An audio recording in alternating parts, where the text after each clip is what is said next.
8 अगस्त 2024 को लोकसभा में वक्फ बोर्ड पर वक्फ संशोधन विधेयक पेश हुआ था। बिल पेश होने के बाद जमकर हंगामा बरपा और फिर बिल को जेपीसी के पास भेज दिया गया था।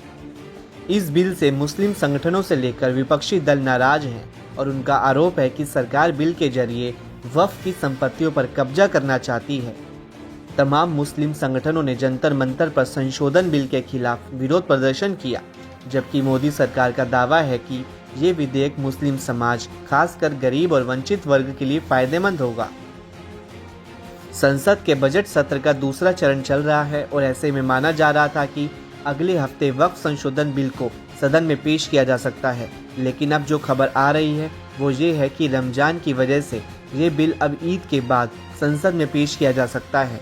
खबरों के मुताबिक अगस्त में बिल पेश किया जा सकता है।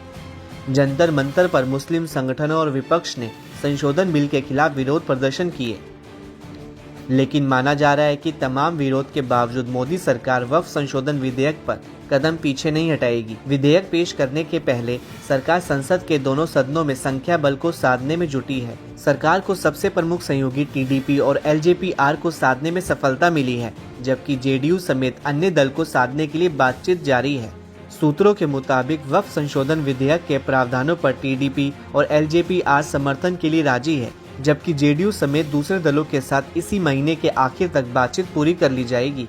गौरतलब है कि बिल पर संख्या बल साधने की कोशिश में जुटी सरकार बिल पेश करने की हड़बड़ी में नहीं है। सरकार चाहती है कि इसी सत्र में विधेयक को कम से कम लोकसभा में पेश कर चर्चा कर ली जाए और यदि संभव हुआ तो विधेयक को इसी सत्र में लोकसभा में पारित भी करा लिया जाए। अगर ईद 31 मार्च को हुई तो सरकार के पास 4 अप्रैल तक चलने वाले बजट सत्र के दूसरे चरण में 4 दिन का समय होगा। हालांकि इसके इतर अगर ईद 1 अप्रैल को हुई तो सरकार के पास महज 3 दिन बचेंगे। सरकार चाहती है कि विधेयक पर विस्तृत चर्चा हो ताकि उसे लाने के संबंध में सरकार के उद्देश्य का व्यापक प्रचार प्रसार हो। ऐसे में संभव है कि विधेयक को कानूनी जामा पहनने के लिए मानसून सत्र का इंतजार करना पड़ सकता है। सरकार का बड़ा दावा ये है कि वक्फ बोर्ड भारत में सबसे बड़े भूस्वामियों में से एक है। इस बोर्ड के पास देश भर में कम से कम 8,72,351 वक्फ संपत्तियां हैं, जो कि 9 लाख एकड़ से ज्यादा इलाके में फैली हुई हैं, जिसकी अनुमानित कीमत 1 लाख करोड़ रुपए से ज्यादा है।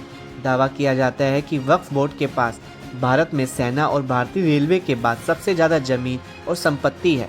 सरकार का आरोप है कि वक्फ संपत्तियां और वक्फ बोर्डों में भ्रष्टाचार काफी ज्यादा है।